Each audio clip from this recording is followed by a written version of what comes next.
And I'm so proud of that. I noticed, I can tell you in the last few days, Cuomo is trembling in his boots. He's trembling in his boots. And the reason why he's trembling because there are blacks, there's a black posse out here that's on his case. Everywhere he goes, there's a black posse out here that's on his case.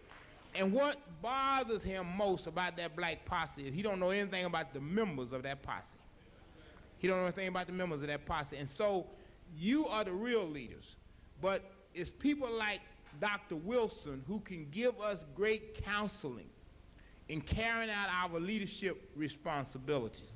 And that's why we are so fortunate to have somebody out here like him and have somebody out here like you who is really going to elevate us because we are a people of great wealth. We are people of great wealth. We are a reservoir of great wealth living on an island of poverty. But we are a reservoir of great wealth. And certainly nobody can energize us like this brother. And as we greet him tonight, we just want to give him a round welcome applause and let him know how much we love him as a brother who has stayed true to the course. That's Dr. Amos Wilson. Let's give it up for Dr. Amos Wilson. Thank you, thank you. Thank you. Thank you. Thank you very much. Thank you kindly. Thank you. Thank you very much for your warm welcome. It's great to be back here with you again this evening. It's been a while, and I always appreciate coming and being with you. And of course, appreciate your support. And I know each time I've been here, I've promised you about our next publication, but it's definitely on the way. All right. We are definitely now expecting to be out in November. And of course, each time I talk with you, the book gets larger. At last count, Brother Sababu, my co-partner there, told me we were around about 800 pages. So we're going to try to split it up for you, maybe 4 and 4. So it gives you some good wintertime reading. But then in a way, it's when we recognize that we are as complicated as any other people. And one of the things sometimes we underestimate the degree to which we must address ourselves as a people. And too often we have people who think that our issues and the things that we have to deal with can be described in 25 words or less. And so there are people who think that we are small people and small-minded people, so they don't have to write sometimes some sizable material. If other nations and other people require libraries to deal with their issues, so do we. And the interesting thing about the upcoming book is that with that 800 pages, it's basically a survey looking at various areas of life. If you recall, we've titled it Blueprint for Black Power. And we are essentially then trying to lay out a blueprint, a prescriptive book. Now we are coming into more and more into prescriptive type of writing, laying out very practical kinds of steps and very practical methods for achieving what it is we must achieve as African people. This means we have to cover a lot of territory. We are covering psychology, we are covering, of course, history, sociology, a great deal of political science, a great deal of economics and related fields, anthropology and so forth, because all of these have to be combined in the process of nation building. And this is what we really have to be about, is the process of building a nation as a people. If you're not thinking in terms of nationhood, then I must say, frankly, you're not thinking seriously of being liberated. All right. All right. Trying to integrate and merge with our enemies is not going to solve our problem. All right. And it's not going to happen, as a matter of fact. It is a fantasy that has kept us from taking care of business for far too long. The idea that we're going to one day be one with these people.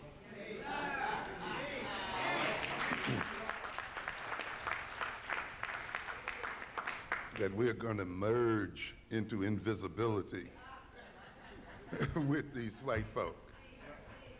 And even if that were possible, we should question our motives for wanting to do so. You know, why would you want to merge with the world's greatest criminals and thieves, with the people who have the worst values the world has ever known? It amazes me sometimes how we can hear some of our parents telling our children we want to be just like them. Yeah, it's a joke. It's an insult to hear Dan Quayle or to hear President Clinton come and lecture black folk on values. All right. All right. It's an how dare we let these people into our churches to try to lecture us on values? Mm-hmm.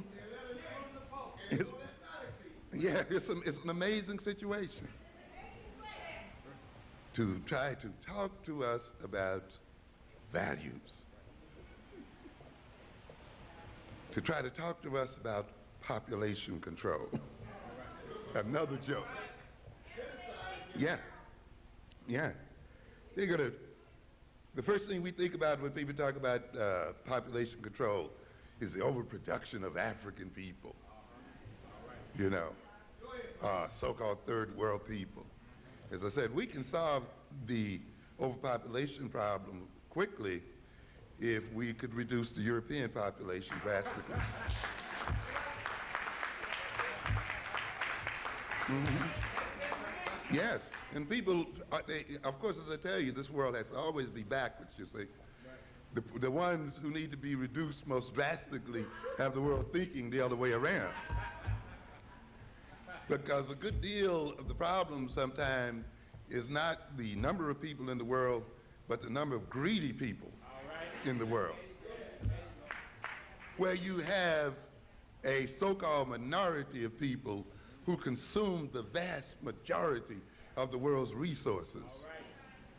This large population that they talk about could eat better if these people weren't eating everything up. And so, to a good extent, sometimes, to have more for everybody to eat, you have to get rid of the greedy ones. The ones who are over-consuming, who are taking the food out of other people's mouths. You see? But here you have the people who rob you and take everything you got and then say, you don't have enough to support yourself. You know? And this is the kind of joke that we got going at here. And we're going to come back to this issue of values. But we're going to talk a little bit about African-centered consciousness, personality, and culture as instruments of power. Because ultimately, this is what this whole struggle is about. Power. Not loving one another and all those things we hear. Power. And to a great extent, the problems that we are confronted with today as African people and African people in America flows from our powerlessness or our inappropriate use of power. We've been made to even talk about it. We've been made to think that power is sinful and that to pursue it is a sinful pursuit. And that it's wrong. But you cannot exist without power. Without power, there is no life. A battery without power is dead. You need power to act, to behave in the world, to deal with the world. And consequently, then, we must interpret what we are about in terms of power. And we have the power, ladies and gentlemen. We have the possibilities. We just need to reorganize ourselves, reorganize our consciousness and our personality and our culture, and see them as instruments of power, and use them as instruments of power to transform our situation. So we should not look at consciousness as some abstraction.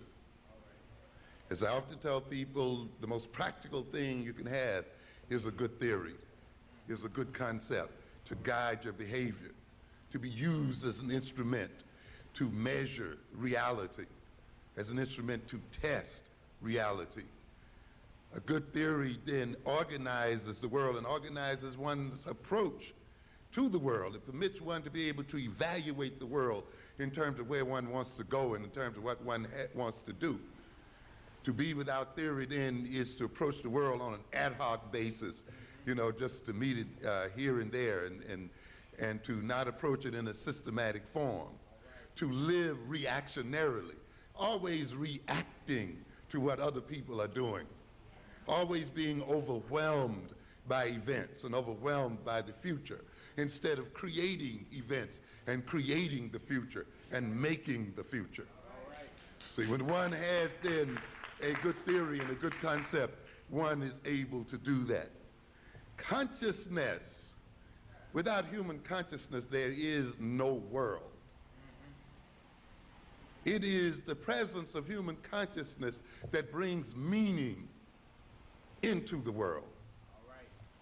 Without human beings in this world, conscious human beings in this world, in effect, there would not be a world.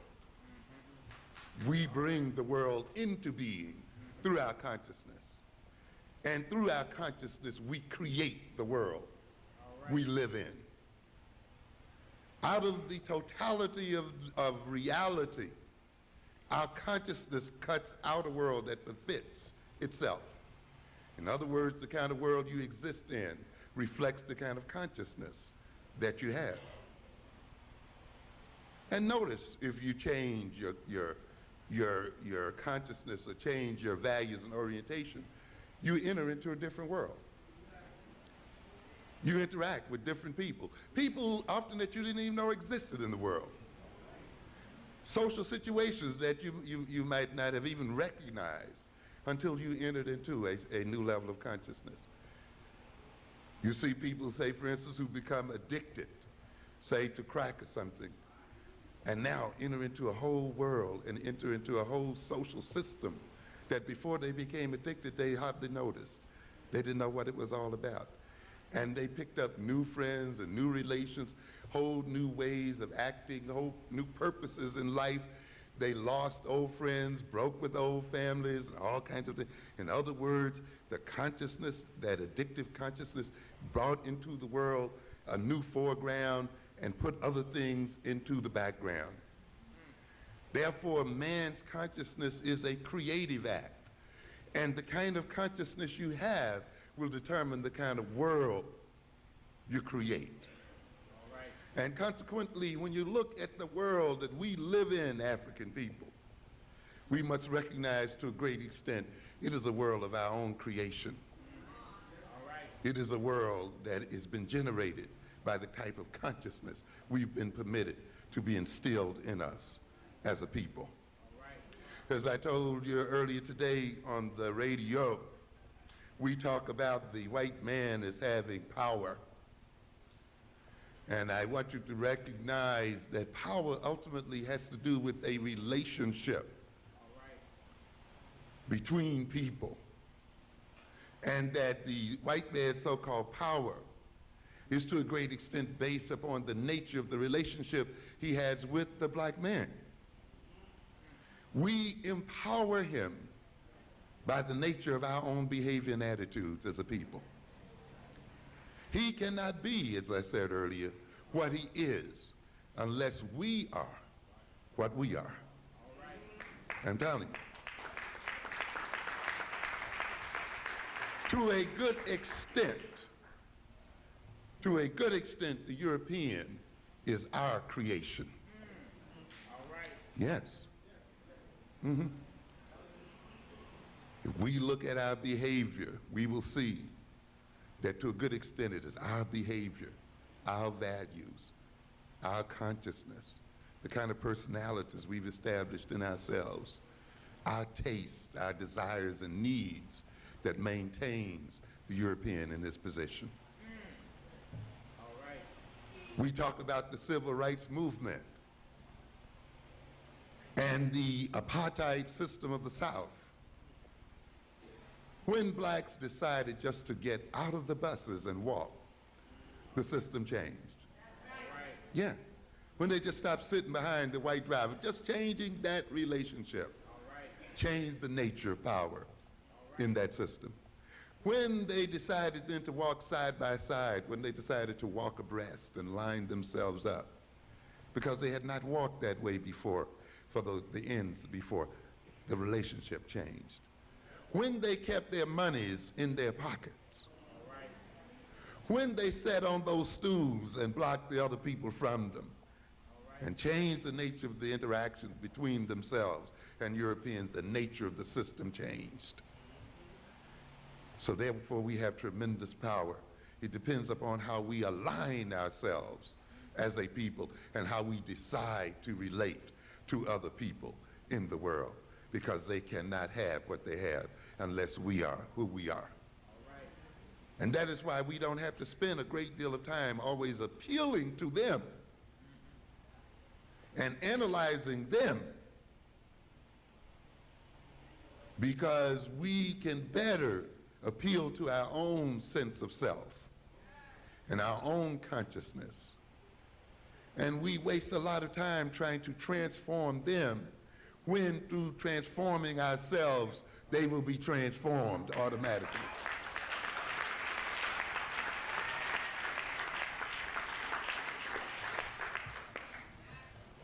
The power is in our hands.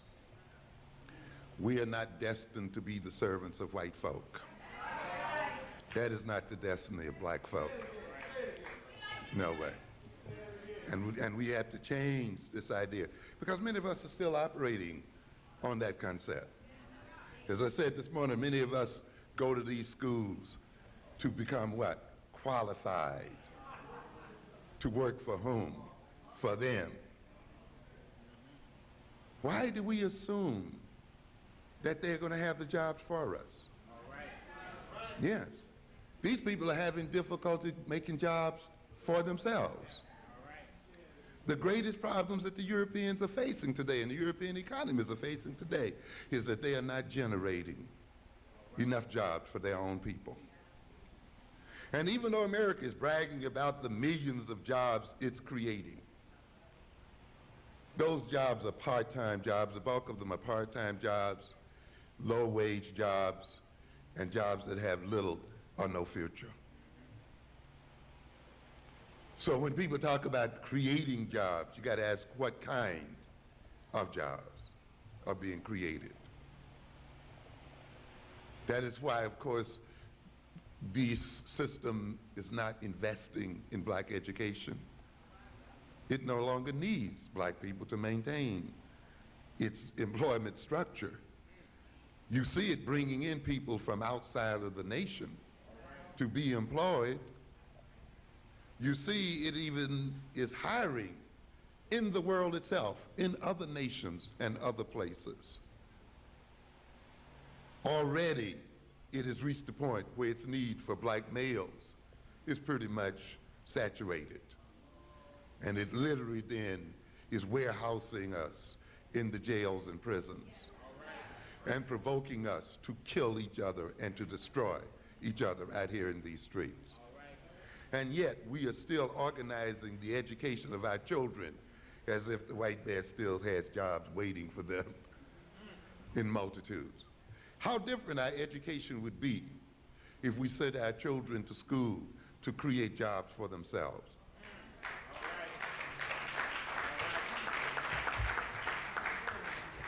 To create their own economic and political systems, to see themselves as the major sources of their employment.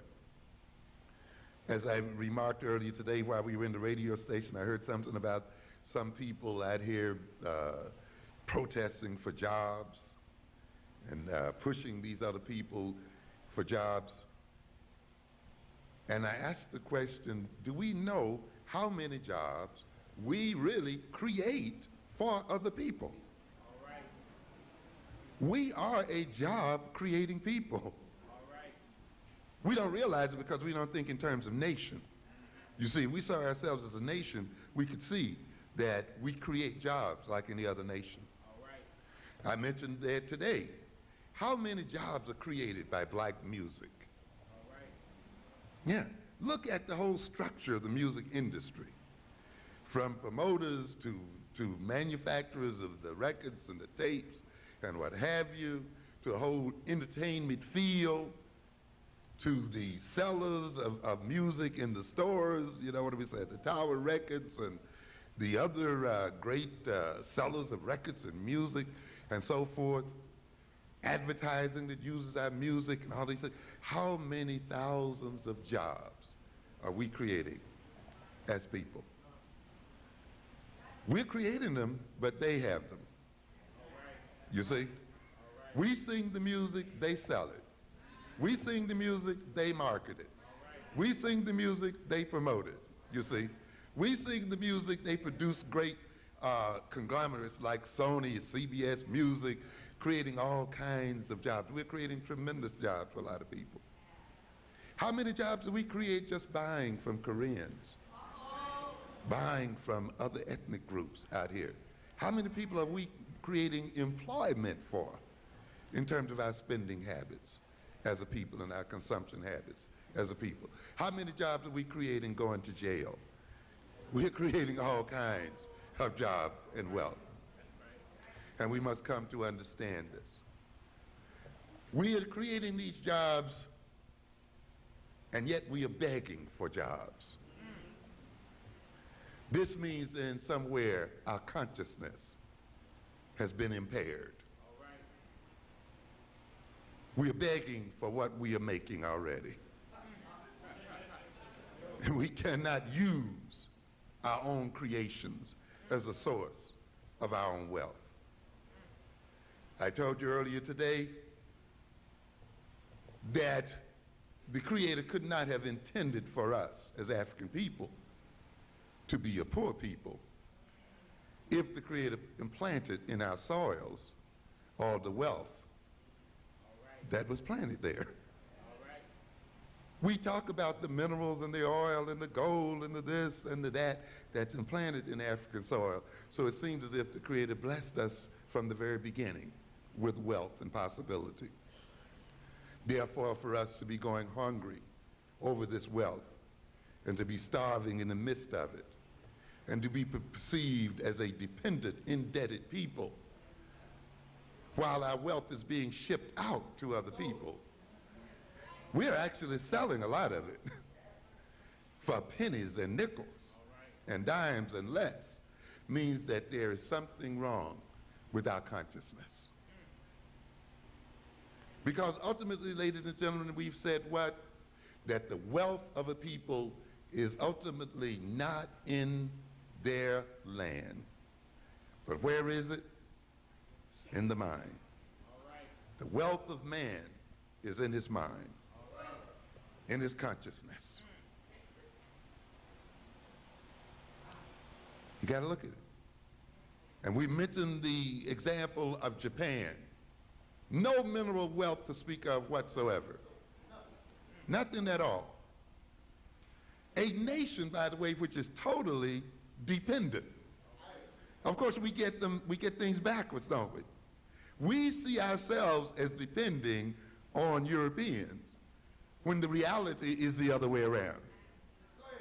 When they depend on us and our soils and our people, we have to be backwards in order for this situation to be the way it is. Our reality has to be turned backwards, and we have to live in an almost permanent state of deception in order to be used the way we are used. The Japanese must depend on others for their vital resources, their oil, their timber. All of these things that they use to create their technology and so forth is taken from the soils of other people and then sold back to them. And yet they are seen as rich and powerful. And the peoples whose wealth they take or buy are seen as poor and poverty-stricken. Ultimately, then, you cannot rob or take from wealth from a what? Poor people. You cannot get wealth from a poverty-stricken people, people who have nothing you can get nothing from. So if you're getting all your diamonds and your gold and your magnesium and all this other stuff, then from African people, then African people must be what? Wealthy and rich. And therefore, if African people are poverty-stricken with this material wealth, then it must be because our consciousness as a people is impoverished. And we are suffering then an impoverishment of our mentality. As we said before, if you have a good mind, you can con another joker out of his land. You can con him out of his diamonds and his gold. And this is what the other people have done. They have used their mind and their cleverness and taken from us what they did not have originally. And therefore, consciousness is not an abstract concept. It is not a theoretical concept. It is a concept that is directly related to the reality that one lives in and to the reality that one experiences. It is directly related to the type of life that one will live and does live. So I'm going to look at this for a minute. Particularly the consciousness of Africans in America. I'm often somewhat amused and taken aback by the number of people in this society who claim that slavery occurred somewhere back there. And you got some so-called black conservatives who claim that slavery no longer influences the nature of African people. I wonder what those people have to conserve in the first place. Are they conserving power? They're conserving wealth? What does a black conservative conserve? You know, you have to conserve something. And since they have very little, if anything, they must only be conserving the system that has created their poverty to begin with. And you see them ultimately justifying the poverty of African people and justifying the political and social and economic subordination of African people in the name of some kind of higher principles. So slavery is not supposed, the experience of slavery is not supposed to be operating in the mentality of black folk. And you hear a lot of our youngsters will say that as well. How do you talk about slavery? That was back there. Or you whites talk about it. Well, you know, that was back there. We don't have anything to do with that anymore. You see. And it's an amazing situation because you have to remind them that you're still living off the interest of the wealth that your forefathers earned from slavery. You're still enjoying the accumulated wealth that began with the enslavement of our people. And if you're going to enjoy the wealth that was generated by evil, then you must take the curse that comes along with it.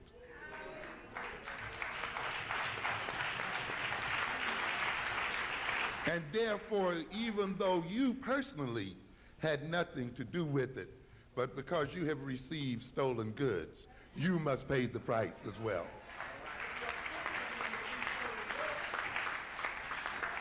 And because you fight and struggle to protect those stolen goods, and you defend them, and you organize your society and your relationship to my people to maintain them and to continue to enhance them, then you must pay the price. That's why you live in terror. That's why you're stabbed in these streets. That's why you're going to suffer, no matter how good you are, no matter how liberal you are. Ladies and gentlemen, when we behave as adults, we must recognize that our behavior will be visited upon our children, and that our children pay for our misbehavior. As we say, an act does not end at the point of its occurrence. It continues to reverberate into the future and down across the generations. And that's why when you behave in a particular way, you have to think in terms of 7 generations from your behavior as to how what you're going to do is going to affect those generations later on. And even though those children may appear to be so-called innocent, they will still pay the price of your own misbehavior. This country, whose parents and whose adults have misspent its treasure, and while they have enjoyed that treasure, ultimately their children will have to pay the taxes or will have to pay the price. So we have a bunch of people out here who think they can rape and rob the world and think that they could have enslaved the world and think then that they are going to sleep well at night. It doesn't work that way. So we have some of our people here who think then that slavery was back then and had nothing to do, and had nothing to do with them. Ladies and gentlemen, we've never escaped slavery. We still share the slave consciousness of our great-great-grandparents. We are of the same mind to a great extent that they were. We have not advanced beyond these people. How can I say that? I generally ask a series of questions. You say that slavery has nothing to do with you and slavery was back there. And I ask you the question then, what language do you speak?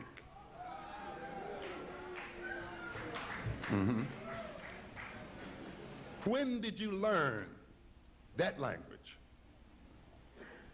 Was that the language African people were speaking when we were taken into slavery in America?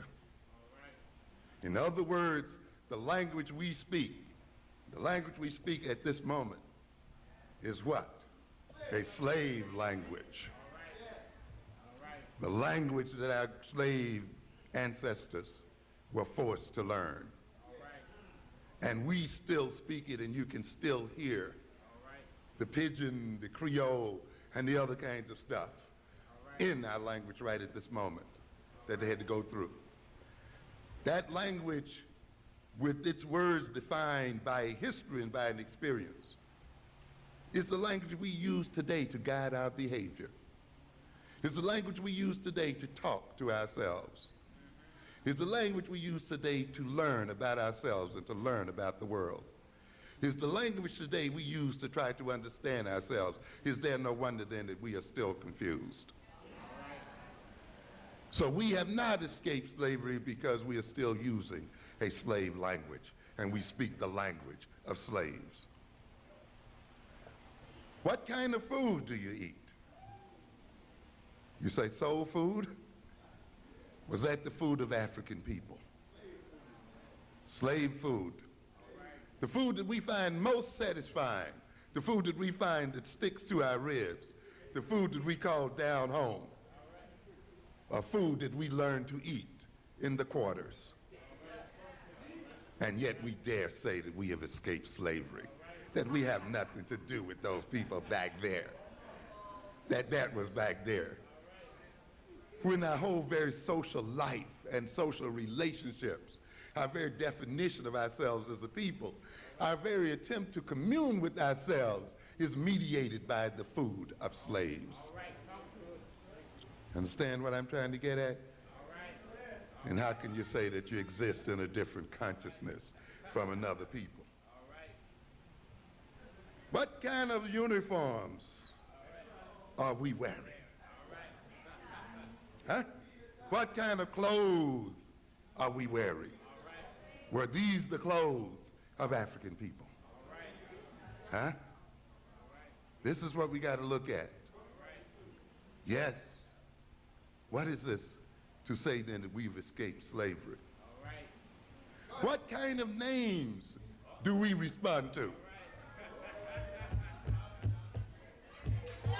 Yes. Yes. Mm-hmm. Tamikas and all these other things we got going out here. What kind of names do we identify with? Why is it that African names sound strange to us now as a people, and yet we dare say that we have a different consciousness from our great slave grandparents? How can we say that? We are still of the same consciousness, and we are still in the same position because we are still servants of the white man.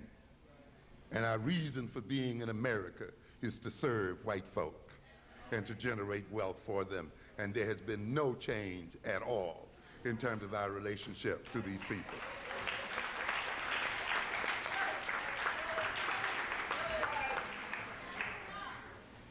The values that we pursue are slave values and the values of servants. The social relations that we create and interact with were built and developed during the periods of slavery. We have not escaped it at all. But it is time for us to change the slave consciousness, this consciousness of servitude that is still too much with us today.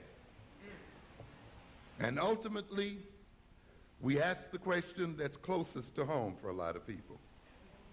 When we claim that we've escaped slavery, and the slavery was something back there which has nothing to do with us today. And then I ask you the question, what kind of God do you worship?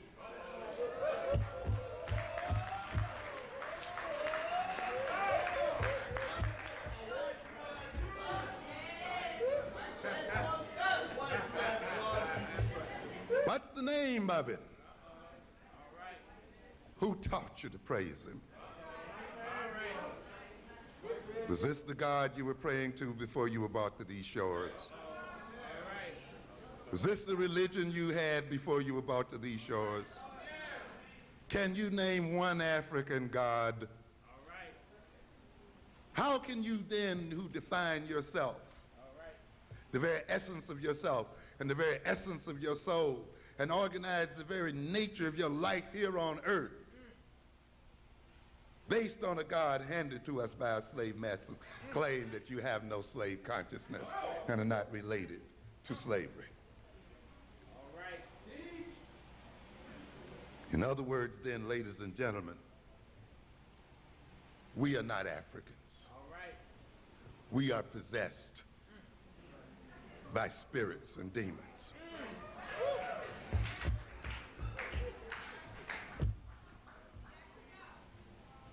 We have let another people's spirit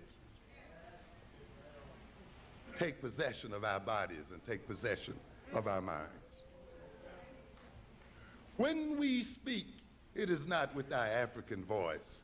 It is with the voice of that demonic presence that uses our lips to speak its own language. Yes. Yes, and we have to recognize this. We are possessed.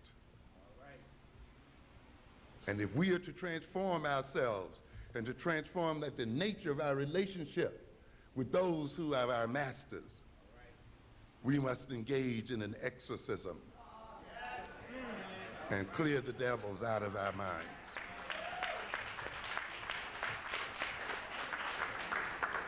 And at this time, then, it'll pay you to read a little bit about demonic possession. And we have to be demonically possessed.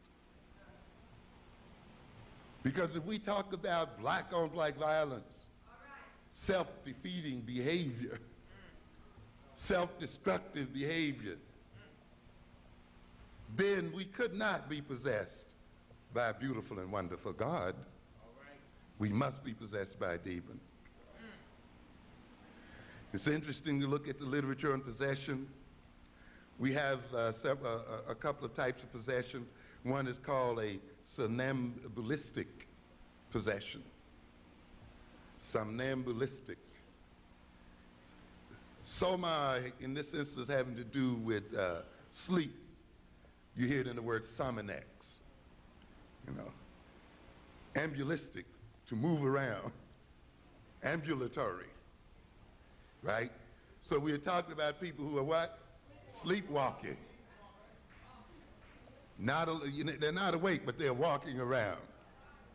The body is moving, and it is walking in an organized fashion and walking systematically, but the person is still asleep. And in somnambulistic possession, then, the individual's original self has been repressed and displaced, and the spirit, and he identifies with the spirit that possesses him. And his I and the spirit's I are one and the same. And we have a lot of that here today, where the spirit that has been implanted in us, we have taken to be us, and we've identified with it. That is why in defending ourselves, we end up defending the people who rule over us. In defending our ego, we end up maintaining the social structure that has destroyed our ego to begin with. And you see it in our youngsters, who will fight and kill in the name of respect, and fight because their egotistic orientation has been insulted. And therefore, in defending their ego, they do not kill the people who destroyed their ego. They kill each other and maintain the ones who destroyed them in the first place in power. And that's why the subtitle of my book, Black on Black Violence, was Black Self-Annihilation in Service of White Domination. We are killing each other in order to maintain this system. We have let ourselves become possessed by a spirit such that when we become aggressive, we aggress against the self instead of those who are the source of our aggressive orientation. We talk a lot as a people about self-hatred. Self-hatred is a personality configuration. It is a form of personality organization. It is an orientation toward the world and toward oneself. Self-hatred, then, is the white man's greatest protection against being destroyed by the black man. To a good extent, self-hatred is the white man's defense mechanism, is the white man's form of self-defense. How can we say that? To a great extent, one function of the personality is to direct energy, to direct aggression, to channel aggression and energy and wishes and impulses in particular directions, to organize feelings, to organize energy, to achieve certain ends. Those things that we hate, often then when we are angry or hostile, we aggress against them, don't we? We attack them often. We destroy them. Then we have a problem, don't we? if we attack the things we hate, if we attack the things toward which we hold hostility, when we are overly frustrated and when we are angry, then what happens if that thing we hate is ourselves? It means then, ladies and gentlemen, that when we become frustrated and angered as a people, when we are overwrought by feelings of hostility, and our self-hating personality seeks to channel that hostility and channel that aggression, it's going to channel the aggression right back on to the self, because that's the thing we hate most. So consequently, black anger then becomes a conduit for black self-destruction, for black self-defeat. The object of our hostile, aggressive feelings becomes ourselves. And you can see then how the white man is protected by that personality structure, right? While he stokes our anger, while he stokes our hostility, while he stokes our frustration, and while we get mad and we want to strike out, when we decide to strike out and aggress, we strike out and aggress against the self. And by doing so, he is left untouched and unscathed. And therefore, our self-hatred becomes his principal means of defending himself and of maintaining himself. One of the things that frightened him most about the Ferguson case was that Ferguson's self-hatred mechanism broke down.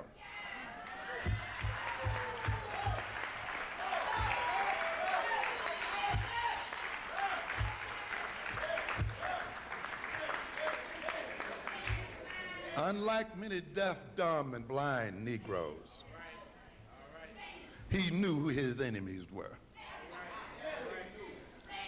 And so when he got angry and hostile, instead of going out to drink himself to death, instead of going out to smoke crack and destroy himself, instead of going out to killing someone who looked like himself, instead of going out to commit suicide and put himself in a place to be destroyed by somebody else, he went directly to the source of his frustration.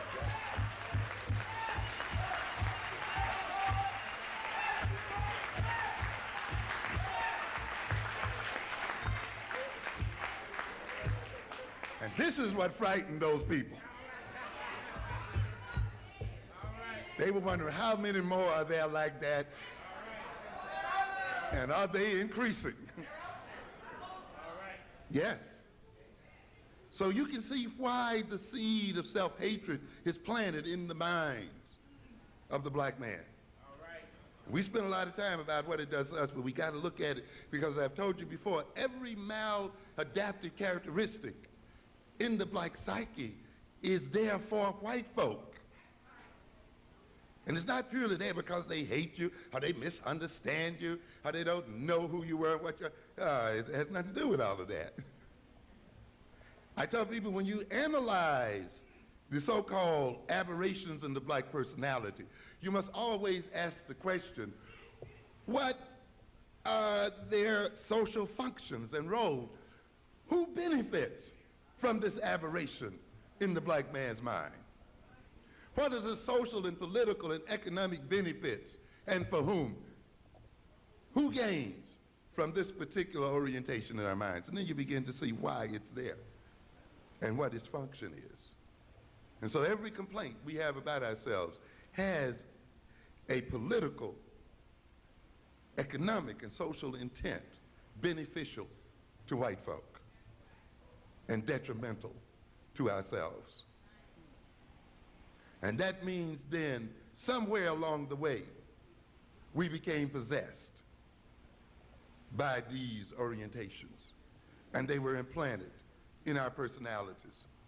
We have come to identify with them as our natural selves. as our natural orientations. We have assumed that they represent who we are. And we have now then found many ingenious ways to defend the demons that possess us.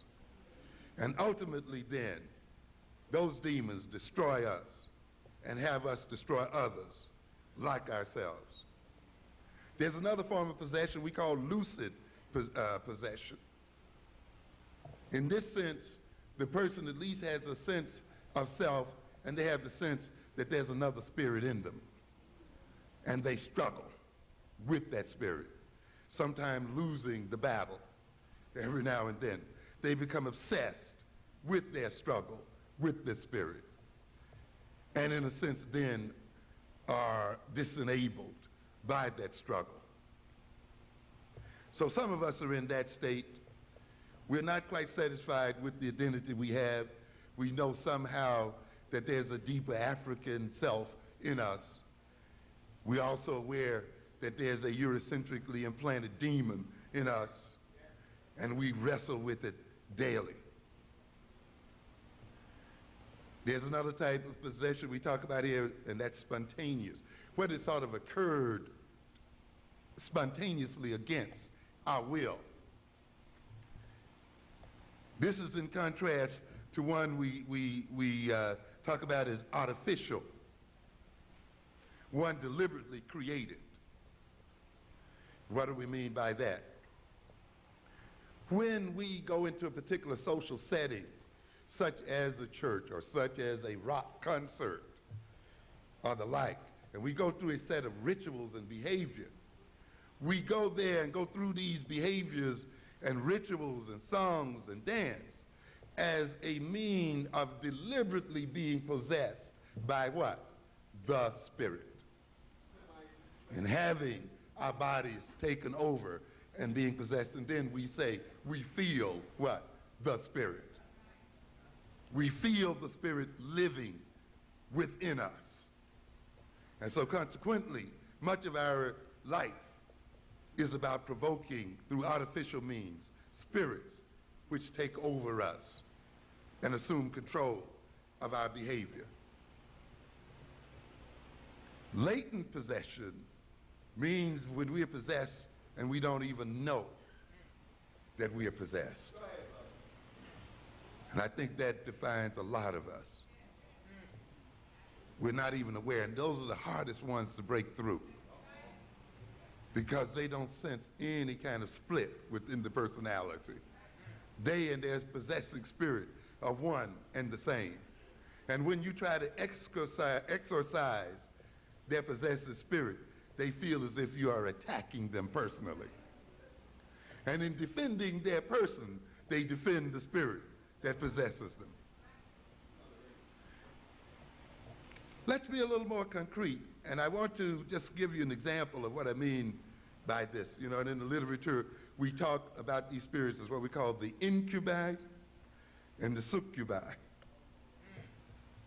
The spirit that lies in the body or lies on the body, the incubus, and the one that lies under the spirit, the succubus. When we talk about this spirit, though, that possesses us, when we talk about this spirit that the European implanted in us in terms of the language, in terms of the food, in terms of the religion, in terms of the values, in terms of the social relations, in terms of the name, we are talking about a spirit that's just not a spookish entity in ourselves. It actually incarnates in us. What do we talk when we talk about incarnate? We are dealing with the Latin root carnes, which has to do with what? Meat, flesh. In other words, the Spirit comes to dwell in our very flesh and comes to sculpt our very bodies. And therefore, the Spirit is a physical thing as much as it is a psychological thing. The bodies that we have tonight, ladies and gentlemen, are bodies that have been created by the European experience and are not our natural bodies as African people. Just as the surface of our bodies reflect the influence of another people, the very internal nature and the physiology of our bodies reflect those people as well. That's why when you get rid of them, you're going to have a healing experience.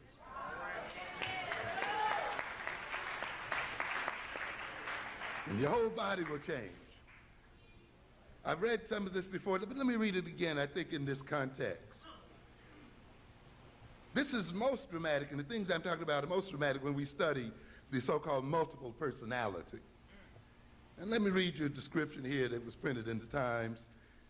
And those who might be familiar with it, indulge me here, because I think it points out to something. It begins, when Timmy drinks orange juice, he has no problem.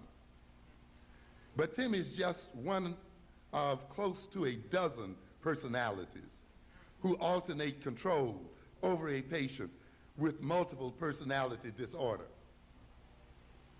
And if those other personalities drink orange juice, the result is a case of hives. What are we saying here? We got one body, but depending on what consciousness possesses that body will react to the drinking of orange juice with or without hives. It will break out in blisters. So if it drinks orange juice when one of the other personalities is possessing it, welts and hives will break out right there. If Timmy comes back, if the new consciousness comes back and takes over that body, the hives will disappear almost on the moment. In other words, then, there's a different body for a different consciousness. It goes on to say then that medical disorders that are found to differ from one sub-personality to another. In other words, even though these so-called personalities possess the same so-called body, each personality has a different order of illnesses associated with it. Each personality is vulnerable to a particular type of ailment, one way or the other. So what are we talking about?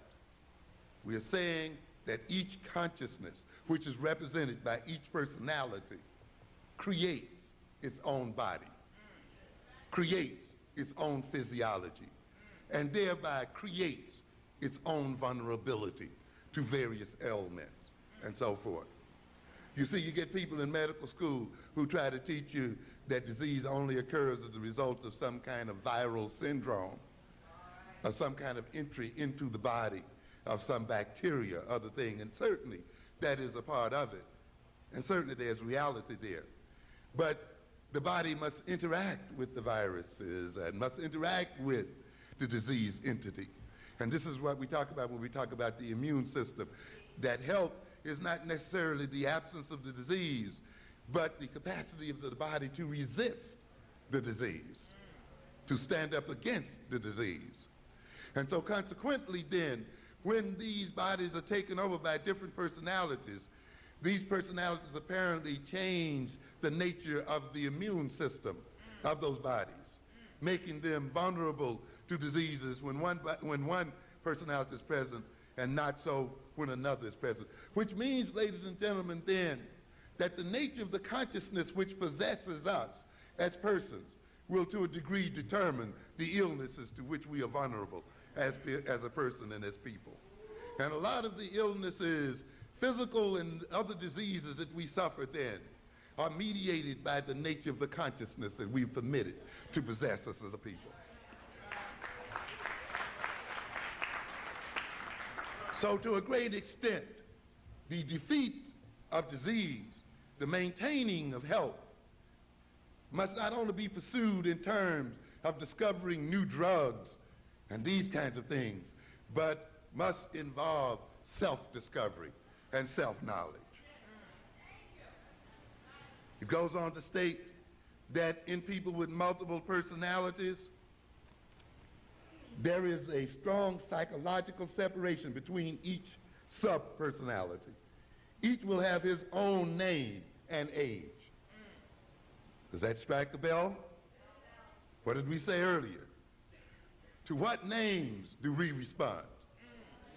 Are they the same names to which we responded prior to slavery? So in other words, as we got the new slave personality, we got what? New names. Yes, yes, yes. And we were changed. To a good extent, our names were given us to designate our new consciousness and our new situation. Each will have his own name and age, and often some specific memories and abilities. In other words, each personality has its own history, has its own biography, has its own memory. And you look at Negroes when they have a certain consciousness and look at the history they remember. Look at the things that they keep in their memories and look at the histories they study and identify with. Look at them fight African history. Yes. Look at them want to identify with the history of Europeans. Look at them wanting to define themselves in terms of that history. And look at them having memories only for that history. Look at those Africans who are still under the possessive influence of the European implanted spirit and note that they have little or no knowledge of African history and therefore little or no knowledge of their own history as a person and an individual. So there's a consistency between the consciousness and the history that a person has and the memory that an individual has. They frequently, for example, personalities differ in handwriting, artistic talent, or even in knowledge of foreign languages. Speak a different language depending on the personality that's in there. Multiple personalities typically develop in people who were severely and repeatedly abused as children, apparently as a means to protect themselves against the pain of abuse. Does that strike another note in you? Often only one or two of the subpersonalities will be conscious of the abuse, while the others would have no memory or experience of the pain. To a great extent, the personality of the African American today has been shaped by our desires to escape the memory of the slave experience, to deny its existence. We don't want to talk about it. We don't want to come in terms with it. We don't want to re-experience it psychologically. We don't want to know about it. And therefore, our lives becomes defined by eternal escape and avoidance of reality and of history and of a knowledge of who we are and how we came to be who and what we are. And consequently, we cannot act upon the reality of our history, and we guide our behavior and define ourselves in terms of a fantasy as history and a misinterpretation of reality. This is what it is.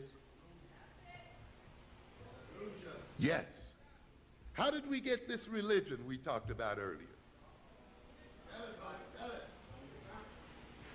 I talked about Star Trek, and we talk about the time warp that Star Trek depicts quite frequently, of how people move from one state of consciousness and one world suddenly flipped into a new world. They go through a warp, and suddenly, all of a sudden, everything that they used to use to guide themselves no longer counts. The language that they used to speak can no longer be understood in the new world. The values that they used to guide their behavior are no longer workable. In fact, it gets them into trouble. The gods, the culture, the nature of the social relations, and all of the things that they used prior to meeting the warp no longer suffice. Now they must learn new values and new behaviors and new orientations in order to adapt themselves to the new universe that they live in. We are in that kind of position today. Think about the African in the world the African lived in prior to being brought across the oceans.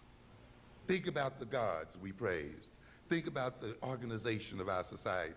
Think about the languages that we spoke, the food that we ate, the dress that we wore, the music, the song, the dance, and all of those things that defined us as African people. And think how horrendous it must have been for us to be thrown into this world where there was a whole new language, a whole new social hierarchy, a whole new set of authorities, people pushing you around who you don't understand, people who are putting strange tools in your hands, people who are trying to get you to relate to them and to relate to each other in a very different kind of way from what you're used to relating to.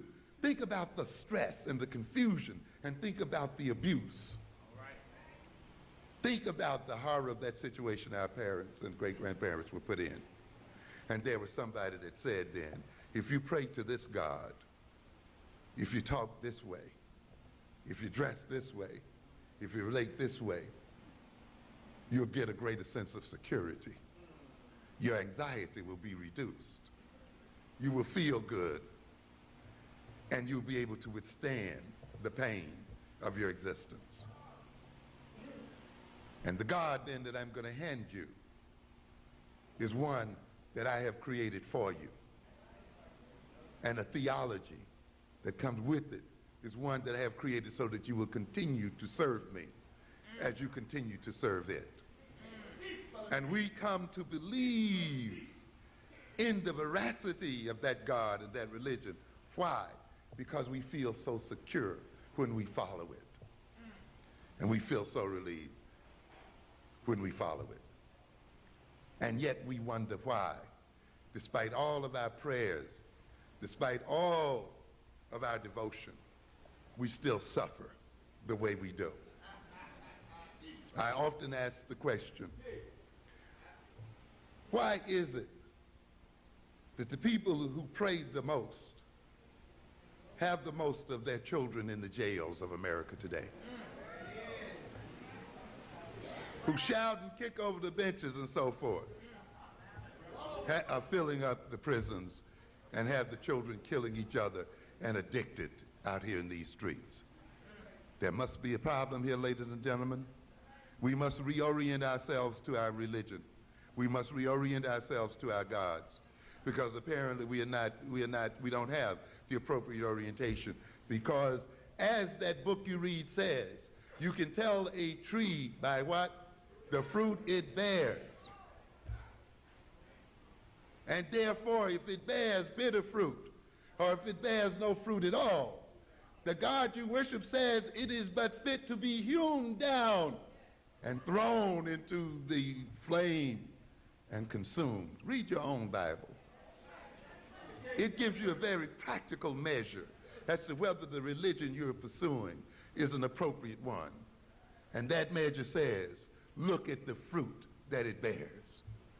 And if then the kind of religion and the God you're pursuing ends up having your sons in the jails of America and ends up maintaining African people in slavery and servitude in their own lands and everywhere, then something is wrong in terms of how we relate to that religion and that God, because the outcome is wrong and the outcome is destructive.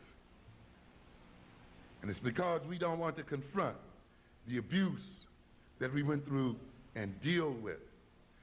You see, when you go through that time warp, the only way you can ultimately come to understand the new world is to understand what happened when you went through that warp that transformed what? The personality, that made the personality what it was.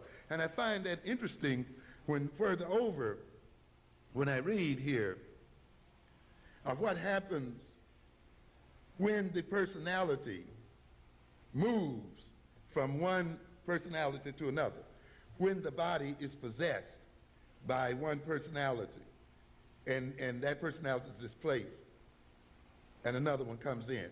It says, during the switch, there is typically a period of seconds or even minutes when heart rate, breath rate, and other physiological markers show a disorganization that is followed by a new pattern typical of the personality that is emerging. In other words, then, we go through a period of disorganization and stress, and then the personality is reorganized to fit into the new circumstances. We can't continue to pursue this, but it's interesting to look at the changes in blood pressure that each personality brings about, the other kinds of changes, physical changes that are representative of the personality. So what are we saying here then? That each personality has its own name, its own history, its own memory, biography, way of speaking, language, way of thinking, way of perceiving itself, its own vulnerabilities. Each personality generates its own life space and generates its own types of social relations. Each personality has its own tastes and appetites and its own morality.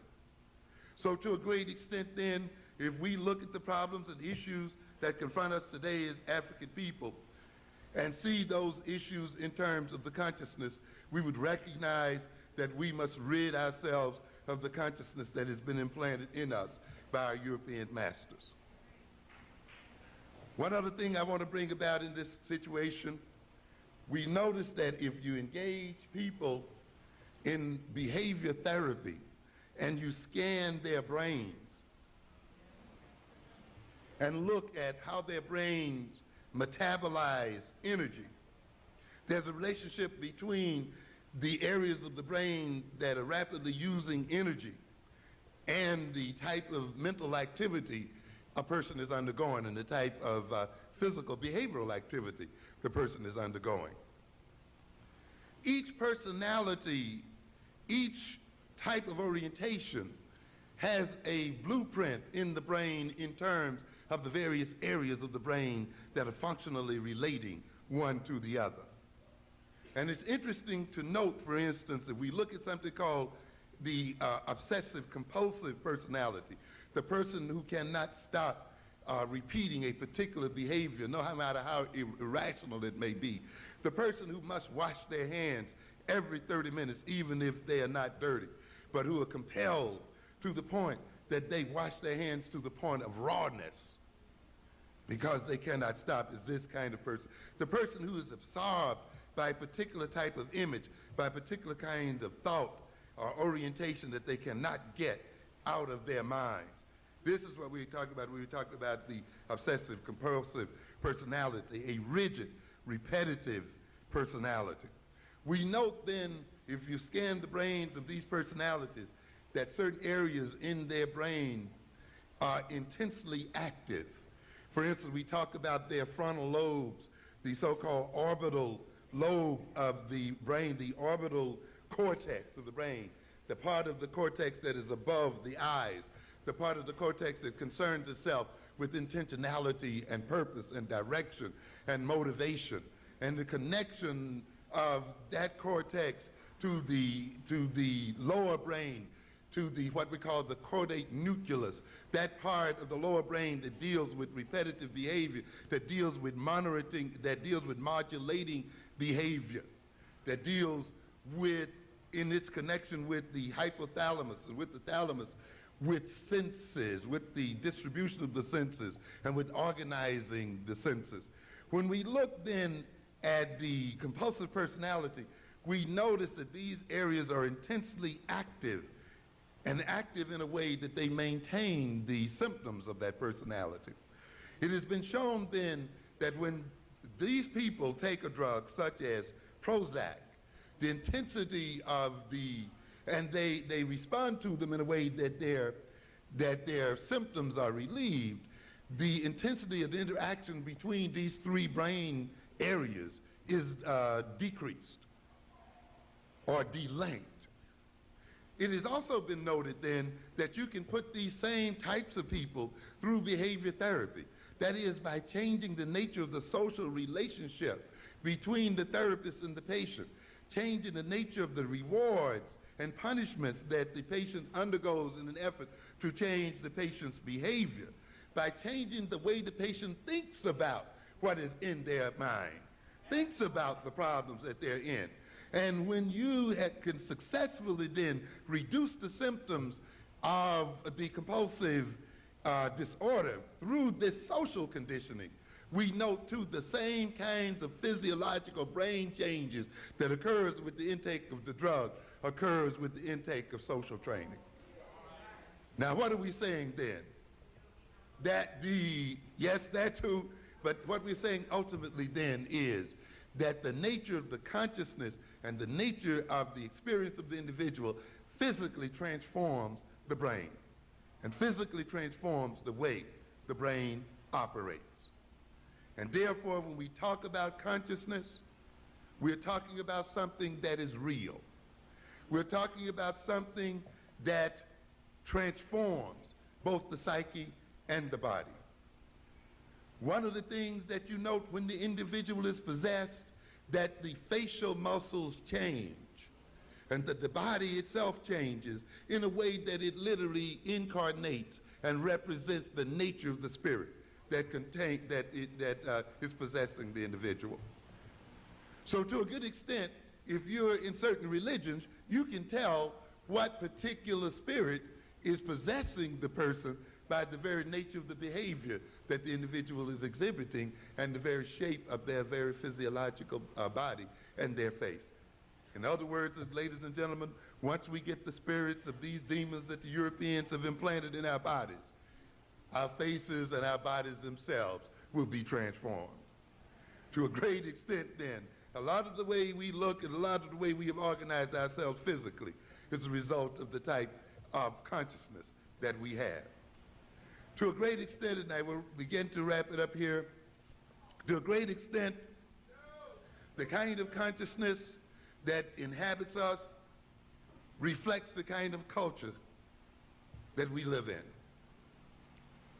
the nature of the culture that we are a part of.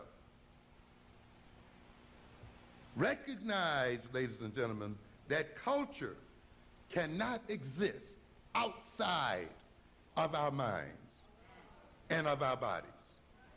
Culture does not exist out there. History does not exist out there. History and culture can only exist in the minds and bodies of people. If there were no people in the world, there would be no history in the world, no culture in the world. Culture does not stand outside and direct us. It is where? Inside of us, and it directs us from the inside. Culture is instilled in our bodies and in our minds. And we have to keep that in mind, because sometimes we tend to see it as something separate from ourselves. Culture indwells in us, and it inhabits our bodies. Our history dwells in us, and it inhabits our bodies. We reflect our history, and we reproduce our history when that history becomes a part of us and is one with us. We tend to see culture in terms of music, in terms of the kind of dance we have, in terms of the songs we sing. And that is a part of culture. But ultimately, culture is deeper than that. Culture is a way of thinking. Ultimately, culture is a conspiracy. That is, it is a means by which a group of people organize the way they think, organize the way they believe, organize the way they see the world, so as to create a consciousness by which they can cooperate in achieving certain ends, so that they can mutually aid each other and gain ends that they cannot gain as separate individuals. So culture is an instrument of power. The individual through culture extends his power, and the culture extends the power of the group. When we talk about music and song and dance, What we are talking about here then is how culture ultimately comes to be implanted in our bodies. You see, we tend to look at song and dance and music as entertainment. And this is a serious mistake. We have a lot of our youth out there looking at music as mere entertainment. When we say that we are being enculturated, it means that a spirit is being implanted in us by the culture. It means our group is instilling in our bodies and in our minds a possessing spirit such that when our culture calls our name, we respond to it. When our culture is in need of defense and support, we then defend it and support it because we are at one with it. In other words, why does the black man respond to the white man? Why does the black man serve the white man? Why does everything the black man do benefit the white man? Why does the black man say freedom is doing what I want to do? And why is it that everything he wants to do enriches the European? Why is it that our youth say that they are being free and that they're doing what they want to do and they're expressing themselves, and it involves buying a $100 pair of sneakers from white folk? Yes. Yes. All of this kind of stuff. Why? Because the spirit that is implanted in the human mind and in the human psyche is there to only respond to its creator and to its master.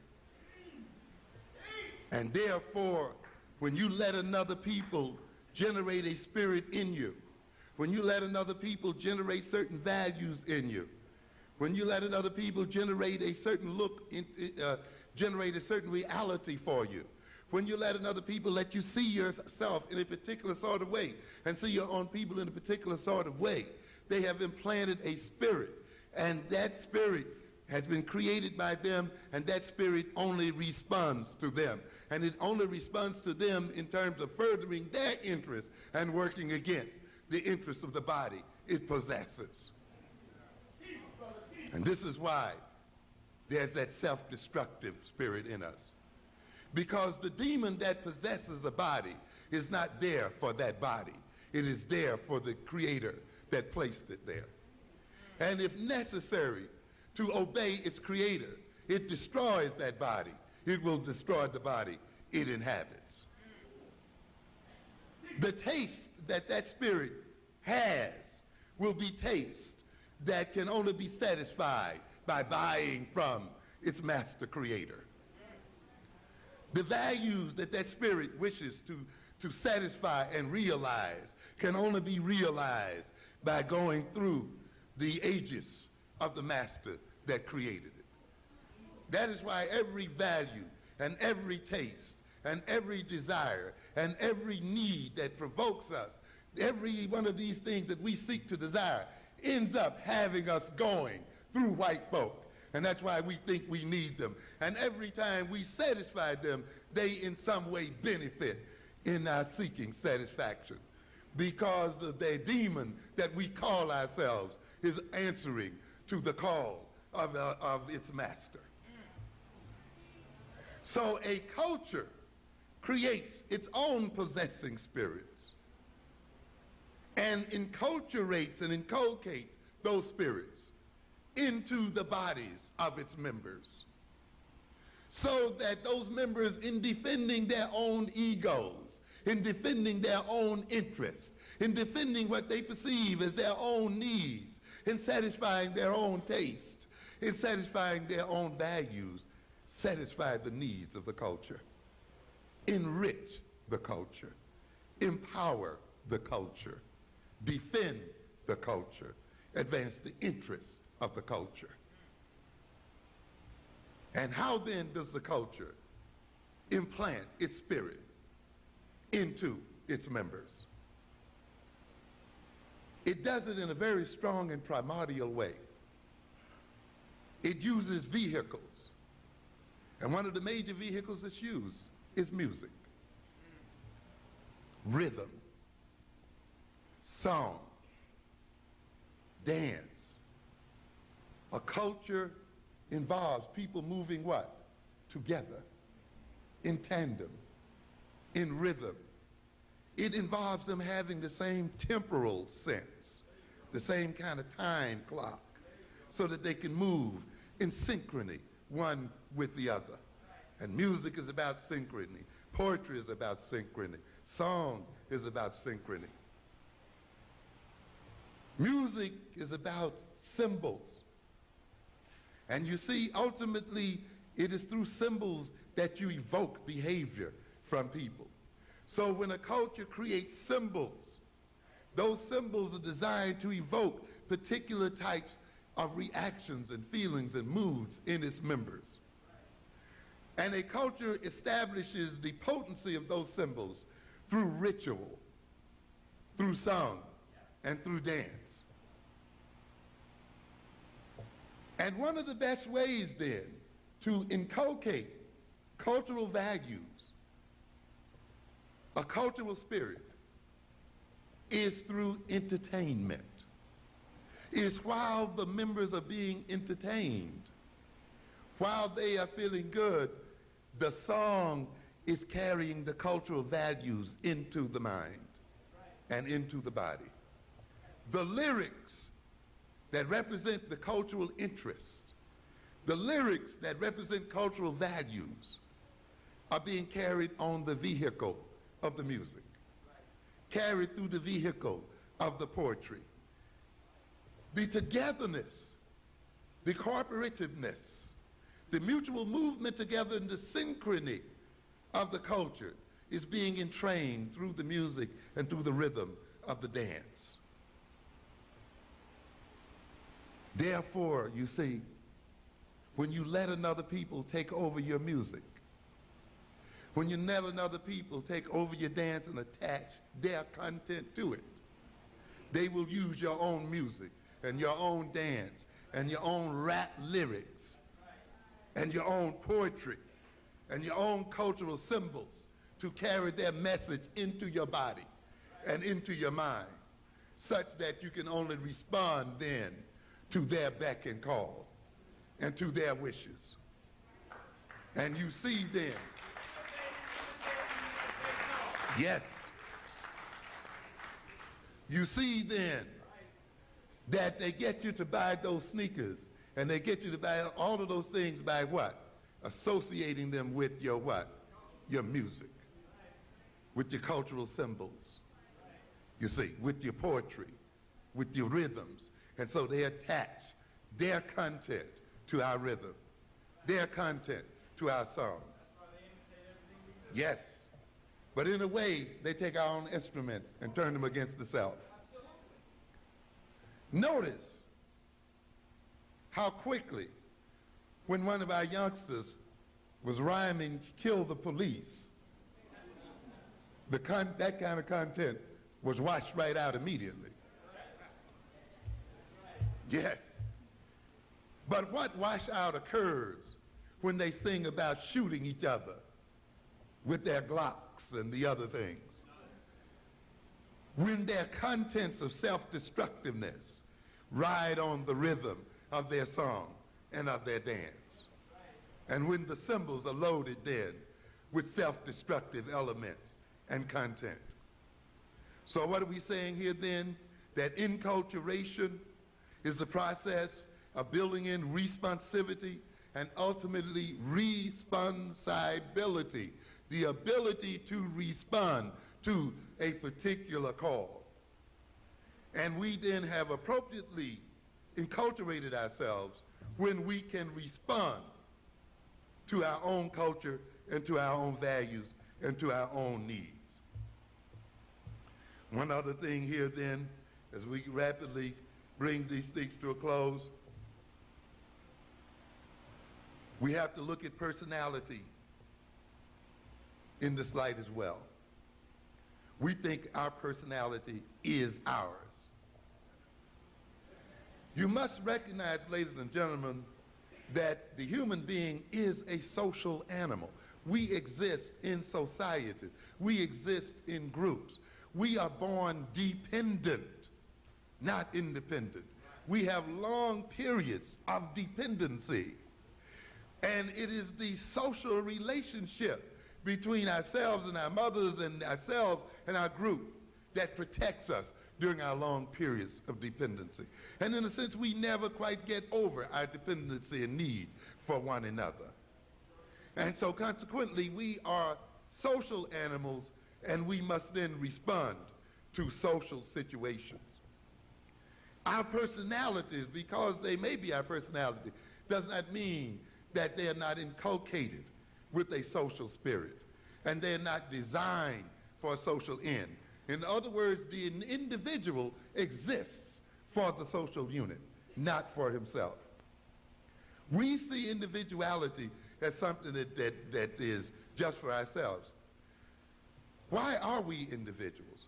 We're individuals to a great extent because when our culture and our group confronts problems, we want to maximize the possibility that we will solve those problems by the fact that different individuals look at those problems in different ways, and they can contribute their particular perspective to the group, and those perspectives can be used as a means for solving the problem for the group. So even individuals are there to strengthen the group. You see, if all the people in the society thought just alike and saw the world just alike, they thought no differently one from the other, the society would be soon defeated because it would be uncreative. It would not be innovative. It would not be able to change its perspective of a problem in a way so that it can solve it. So what does it do then? It creates individuals. It's like the reasons why we have genetic variations. We say no matter how intense a plague may be in a nation or a people, there are always one or two people left standing. Because in some way or another, their genetic structure has permitted them to withstand the plague. And as long as we got a few of those survivors left, and as long as they can reproduce, the race continues and goes on. But if the race had all exactly the same genetic structure, then a plague would wipe out the total race and the species would cease to exist. And the same thing then operates in terms of differences in personalities. We differ in personality ultimately because these differences contribute to the survival of the species. And therefore our differences are here to maintain the whole. So the main problem of a society is to maintain enough cohesion so people can act together and behave together and act in synchrony one with the other and cooperate with each other, but not be too overly organized so that they cannot bring their own creative perspectives to problems and issues. You see, and this becomes the problem of society. So there must always be that tension between being in the society and obeying its rules, but being a little bit off so that we can say, hey, maybe if you look at it this way, we can work it out and we can deal with it this way. So the personality itself must carry the element of society within itself. But the thing we must note, that personality, consciousness, and culture are cultural creations. And the type of culture that people exhibit and the type of consciousness we exhibit and the type of personality we exhibit reflects the type of history and experience we've undergone as people.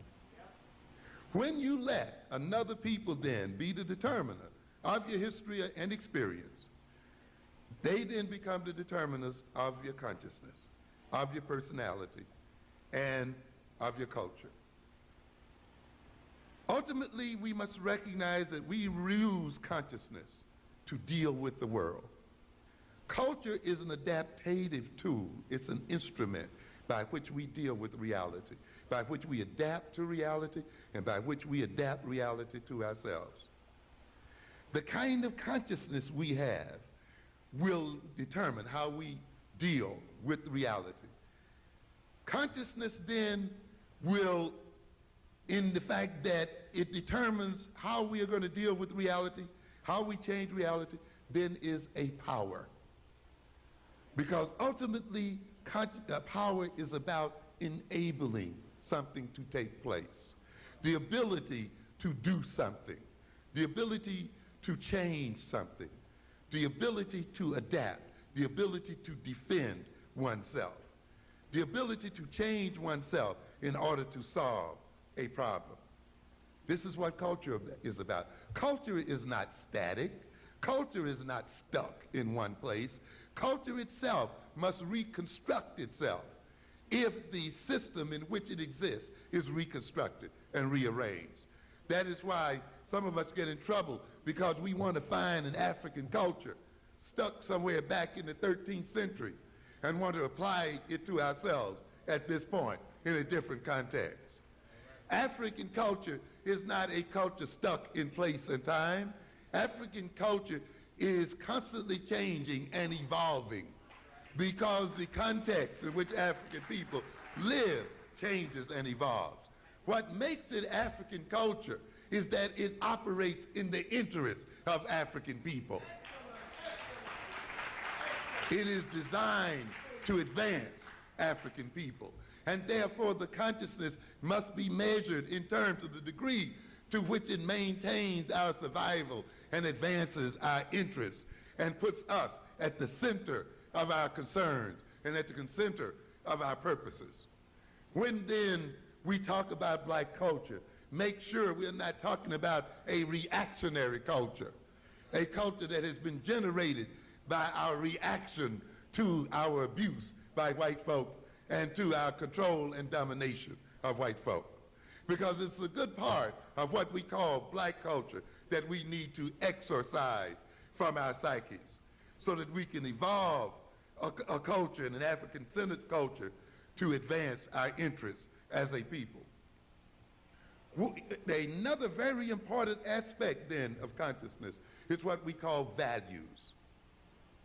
Those things that we prefer, those things that we see as right, those things that we think we should need, those things, the pursuit of which determines our behavior, organizes our minds. Values are what I call the directional factors of consciousness. What are we talking about here?